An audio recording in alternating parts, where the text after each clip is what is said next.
aí, pessoas? Tudo bom? Bom dia, boa tarde, boa noite. Se você está assistindo essa aula é porque você provavelmente assistiu essa aula anterior, onde nós começamos a fazer um trabalho de análise de imagens, de como a gente pode utilizar imagens como fontes históricas. Na aula de hoje, nós iremos dar um passo além da aula passada. Na aula passada, a gente aprendeu a identificar e contextualizar imagens. Hoje a gente vai aprender a ler imagens. Ler imagens, coisa boa. E como é que a gente faz isso, gente? Nós vamos observar 4 elementos da linguagem imagética. 4 elementos que fazem parte da linguagem, daquilo que a imagem nos diz, através da visualidade. Que elementos são esses? Nossos 4 elementos. Primeiro elemento, tema. Segundo elemento, composição. Terceiro elemento, os signos e símbolos da imagem. E quarto elemento, o sentimento que ela provoca. O que você sente. Que reações a imagem, enquanto uma obra de arte ou uma outra obra qualquer, provoca dentro de você. Esses 4 elementos juntos compõem a mensagem, o discurso da imagem. Vamos ver aqui cada coisinha dessa aqui agora, tá? Fiquem tranquilos, a gente vai ver cada coisinha dessa. Primeiro, começando com tema. Tema é algo razoavelmente simples de definir. O que é um tema? Tema é o assunto da imagem.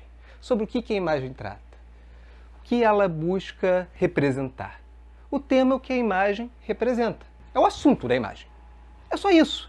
Fácil, não foi? Tema é o assunto da imagem. Do que trata essa imagem? Pode ser amor. Pode ser dor. Pode ser desespero. Pode ser a guerra. Pode ser uma epidemia. Pode ser a paz. Enfim, tema temos vários. E não é o tema que define tudo que a imagem nos diz. Por exemplo, nós temos 2 imagens sobre amor. 2 imagens completamente diferentes uma das outras. Então, o tema sozinho não nos explica tudo. A gente precisa de mais coisas para poder entender. O que nos leva à segunda parte sobre análise da linguagem, que é composição. Tenho certeza que vocês já ouviram falar disso. Composição, só que normalmente vocês ouvem falar em música.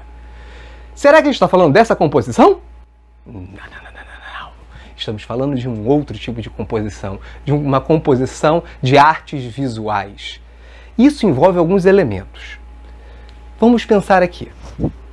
Toda imagem, quando ela é feita, o artista que a faz, ele arranja, ele compõe, ele ordena elementos visuais dentro dela, as posições, as coisas que fazem parte daquilo, as cores, os planos, as linhas, para que aquilo faça sentido. E mais do que faça sentido, para que aquilo crie significados, para que aquilo guie seu olhar, para que seu olhar não esteja solto, ou que a imagem não seja só um amontoado de coisinhas bonitinhas. Não, os melhores artistas são aqueles que fazem belas composições, aqueles que conseguem juntar elementos diferentes dentro de uma mesma obra, dentro de uma mesma imagem. Então, composição é isso. São os elementos arranjados, organizados dentro da imagem de forma consciente pelo artista.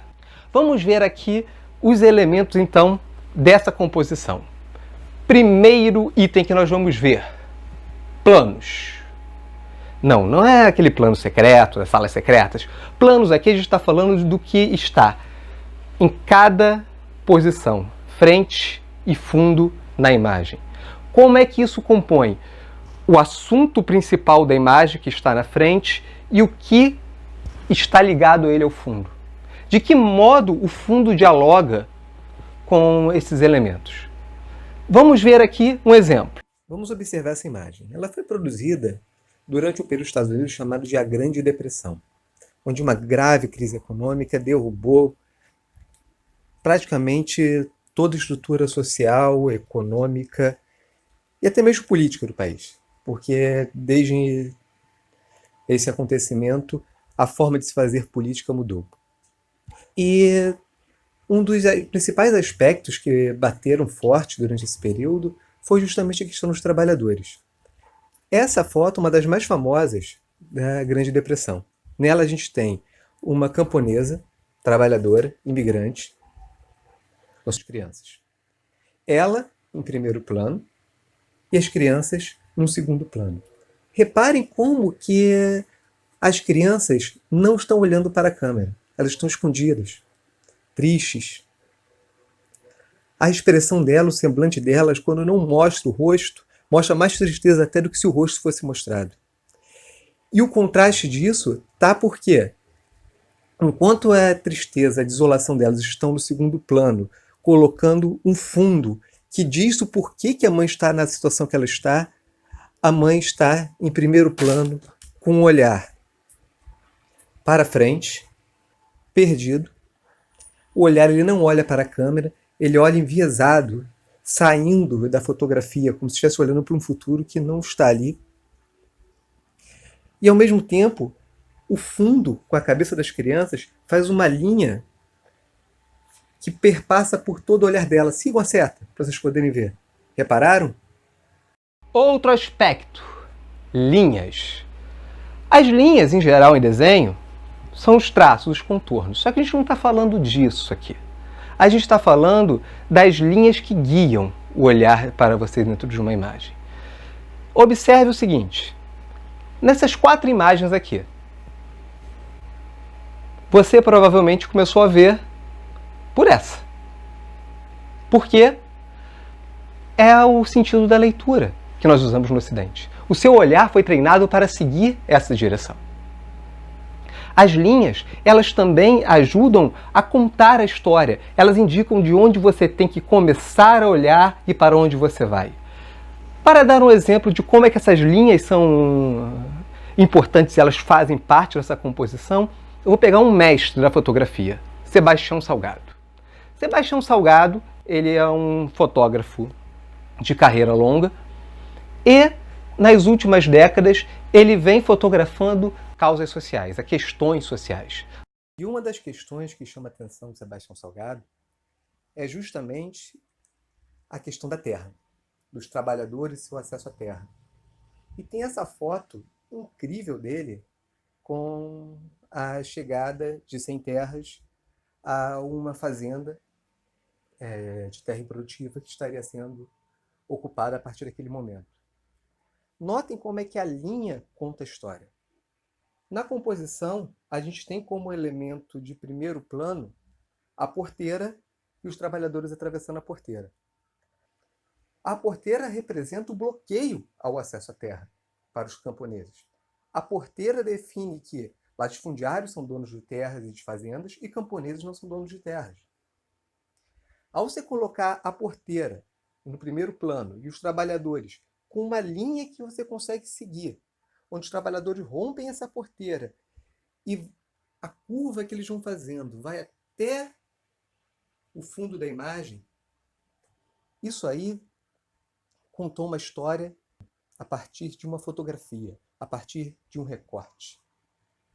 As linhas dessa fotografia são capazes de nos narrar vários aspectos do conflito da terra no Brasil. E mais do que isso, da utopia do acesso à terra aos camponeses no Brasil.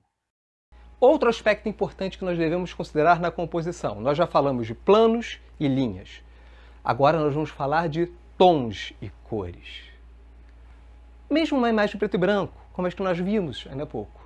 O preto e branco, às vezes, não é opção. O artista, o fotógrafo, só tinha o preto e branco, como naquela imagem sobre a Grande Depressão. Sebastião Salgado não tinha só o preto e branco. Sebastião Salgado já tinha à sua disposição imagens coloridas, fotos coloridas. Por que ele opta por fazer em preto e branco? Aquilo traz impacto, dá uma crueza para a imagem, aumenta a dramaticidade da imagem. O nosso olhar se torna outro para aquela imagem. As cores, quando nós a utilizamos, elas podem fazer uma imagem ficar alegre ou triste. Nós podemos utilizar cores que são ligadas a uma coisa chamada círculo cromático, onde nós temos cores quentes e cores frias. e com valores tonais, cores mais claras e cores mais escuras, ou mais saturadas ou menos saturadas. O que as cores interferem? Elas mudam a maneira como a gente percebe a imagem. Vamos utilizar como exemplo aqui duas cenas fantásticas dela. Maravilhosa, fantástica, Mulher Maravilha. Do filme da Mulher Maravilha, que já vai estrear outro esse ano. Então não tem problema de falar aqui que já não vai ser mais spoiler, com certeza. Você já deve ter visto. O filme da Mulher Maravilha, chama Mulher Maravilha, se passa na Primeira Guerra Mundial. E tem uma cena que é a cena que para mim é a melhor cena do filme. Diana está dentro das trincheiras junto com outros soldados aliados. Do outro lado do campo de batalha temos alemães. Tiros para todos os lados. E entre as duas trincheiras um espaço chamado Terra de Ninguém. Uma pegadinha. Em inglês, Terra de Ninguém era chamado de No Man's Land, ou seja, terra de homem nenhum. E Diana, vendo o impasse daquela situação, aquilo não iria se resolver, resolve atravessar. Ela fala que realmente homem nenhum pode atravessar a No Man's Land, a Terra de Ninguém. Mas uma mulher poderia, uma Mulher Maravilha. Repare o seguinte, quando ela está falando com Steve Trevor, que está com ela dentro das trincheiras, o desespero dela, a dor dela, a imagem, o filme todo tem um filtro azulado, só que a imagem aqui, ela está bem acinzentada, bem azulada, bem fria. E de repente, quando ela vai sair, ela tira o capuz que está aqui, mexe o cabelo e vira, já com a sua tiara, sendo a Mulher Maravilha. Observe a imagem de quando ela vira. Ainda que o filtro azul continue presente, você vê elementos de amarelo aparecendo, um pouco de rosa. A imagem se aquece. Coloque-se cores quentes para poder aquecer essa imagem. Traz esperança. A tiara dela é um ponto dourado que brilha ali naquela cena. Ou seja, você vai do desespero e da dor, da tristeza com cores frias para a esperança com cores quentes. As cores também nos ajudam a perceber um outro elemento. Por exemplo, Claude Monet. Já ouviram falar? Provavelmente sim. Claude Monet, pintor francês, final do século XIX. Entre 1892 e 1894, Claude Monet pintou 40 imagens de uma mesma catedral de Paris. Por que ele fazia isso? Monet era um impressionista. Agora, representar o real da maneira mais fidedigna, com seus detalhes, não era mais um desafio. Uma máquina fazia. O desafio era escolher como olhar, como enquadrar, escolher os planos, as linhas na fotografia. Mas representar com realismo, isso não importava mais. Só que Monet pensa no seguinte: quando eu olho para aquela catedral durante um ano, durante o dia, durante estações, eu vejo ela diferente. Por que ela está diferente? A maneira como a luz bate nela muda, de acordo com a estação do ano, com a hora do dia. Essa catedral, ela tem múltiplas visualidades. Uma mesma catedral pode ter diferentes impressões de cores. Quando você vai pintar, por exemplo, nós temos muito mais impressões de cor do que cores realistas. Você escolhe uma cor que vai dar a sensação de algo. Se é um dia frio, as nuvens cobrem, você não vai ver aquele tom amarelado que o sol traria para a catedral. Você vai ver o tom cinzento se espalhando sobre a pedra. Se é um dia de neve,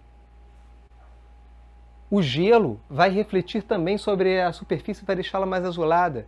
Se é um dia de outono, onde a luz do sol entra de maneira mais deitadinha dentro da atmosfera e a luz fica mais amarelada, junto com o ambiente ao redor das folhas caindo, cores alaranjadas irão aparecer. Monet escolhe pintar 40 telas de uma mesma catedral para demonstrar o poder de que existe algo que a fotografia não conseguia captar. A pintura conseguia, naquele momento.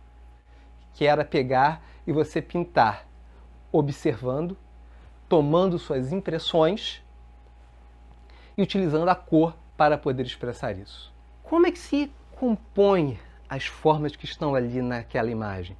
Elas são bem definidas, tem uma névoa entre elas, ela é uma imagem misteriosa, ou as linhas são muito claras. As cores são chapadas de modo que você não enxergue nuances de sombra e luz, ou elas são suavemente trabalhadas de modo que as formas são dadas pela luz e pela sombra. Isso influencia também na composição. E por fim, enquadramento. Vou utilizar novamente um exemplo de Sebastião Salgado. Dessa vez, com uma fotografia que ele fez na Serra Pelada, que era uma mina, para onde muita gente foi nos anos 80, no Brasil, na região norte, no meio da floresta amazônica, para buscar ouro. Aquilo era um desespero de gente. E tinha muitos conflitos. Essa foto é emblemática. Sebastião Salgado toma essa foto colocando no enquadramento dela, no ponto mais alto, o trabalhador. Reparem na linha que nós já falamos, que segue do trabalhador, passa pelo braço dele, segue pela arma e vai até o policial. O trabalhador está no ponto mais alto da imagem, ou seja, ele é o elemento de maior poder dentro dessa imagem. O plano joga ele para cá, o enquadramento também, as linhas também, e essa imagem é de um poder fantástico. Um homem sem camisa, trabalhador, sem armas, segurando apenas com sua mão uma arma. Além disso, em uma composição, nós temos outros elementos que nós podemos buscar. Por exemplo, símbolos. Olhem essa imagem maravilhosa. Action Comics número 1. Revista mais valiosa do mundo. Primeira aparição do Superman. Podemos fazer uma análise dela utilizando todos os elementos anteriores. Fantástica para poder fazer isso. As linhas, para onde elas vão, o que aparece em primeiro plano, quais são as cores colocadas, as cores do Superman, dos super-heróis em geral, são cores primárias. Não se usam normalmente cores secundárias, nem cores terciárias dos super-heróis. Só que reparem em um elemento. A capa. Sim! A capa, o manto vermelho que o Superman veste, é o mesmo que vários outros heróis ou várias outras figuras vestiram. Desde Moisés, desde Jesus, desde os reis. A capa vermelha é um símbolo de nobreza. Quando a capa vermelha aparece ali, você sabe que aquele personagem é um herói. Ainda que ele esteja pegando um carro, jogando aquele carro em cima de uma pedra, você fala, pô, ele tem algum motivo para estar fazendo isso. Ele está salvando alguém. E por último, mas não menos importante, quando a gente pega toda essa composição,